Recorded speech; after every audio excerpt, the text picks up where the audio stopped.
Hello guys, আজকে রান্না করব বিয়ে বাড়ির স্টাইলে সর্ষে বাটা দিয়ে পাবদা মাছ। এবার পাবদা মাছগুলোকে ম্যারিনেট করে নিতে হবে। তার জন্য দিয়ে দিব পরিমাণ মতো হলুদ, লবণ আর সামান্য একটু সর্ষের তেল। এবার হলুদ আর লবণ মাছের দু পিঠে ভালো করে মাখিয়ে নেব। তারপর রেখে দেব 10 মিনিটের জন্য। এবার একটা পেস্ট করে নেব। তার জন্য নিয়ে নেব 1 চামচ কালো সর্ষে, 1 চামচ পোস্ত আর ঝালের জন্য দিয়েছি কয়েকটা কাঁচা লঙ্কা। এবার আমি কড়াইতে তেল দিয়ে দেব। তেলটা গরম হয়ে গেলে সামান্য একটু লবণ দিয়ে দেব। এবার তেলে মাছগুলো দিয়ে হালকা ভাজা ভাজা করে নেব। আর মাছগুলো ভাজা ভাজা হতে হতে আমি একটা পেস্ট করে নেব, যেখানে দেব একটা টমেটো আর কয়েক টুকরো আদা। মাছগুলো যখন এপিট ওপিট ভালো করে ভাজা হয়েছে তখন আমি একটা একটা করে তুলে নেব সবগুলো মাছ। এবার মাছ ভাজা তেলে দিয়ে দিব কিছু কালো জিরে আর সাথে দিয়ে দিব পেস্ট করে রাখা সেই টমেটোটা।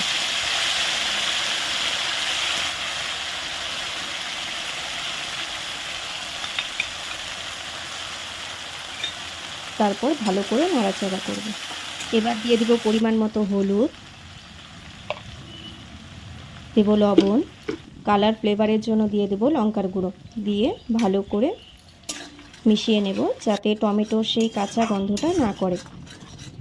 টমেটোটা ভাজা ভাজা হয়ে গেলে দিয়ে দেব সর্ষে আর পোস্ত বাটা পেস্টটা। এখন সবগুলোকে একসাথে ভালো করে মিশিয়ে ভাজতে হবে। আর ভাজা হয়ে গেলে তেল ছেড়ে দেবে, তখন দিয়ে দেব পরিমাণ মতো জল।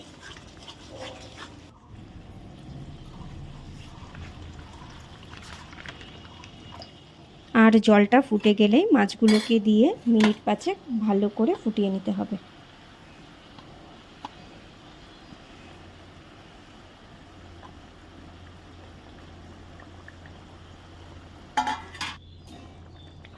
আর সবশেষে ধনেপাতা কাঁচা লঙ্কা দিয়ে নামিয়ে নেব। তৈরি হয়ে গেল বিয়েবাড়ির স্টাইলে সর্ষে দিয়ে পাবদা মাছ। আর বন্ধুরা, আমার ভিডিও যদি তোমাদের ভালো লাগে তাহলে যারা ফেসবুক থেকে দেখছো তারা আমাকে ফলো করো, আর যারা ইউটিউব থেকে দেখছো তারা আমাকে অবশ্যই সাবস্ক্রাইব করে রেখে দিও, যাতে পরবর্তী ভিডিওটা তোমরা সবার আগে দেখতে পাও। Tata, bye bye.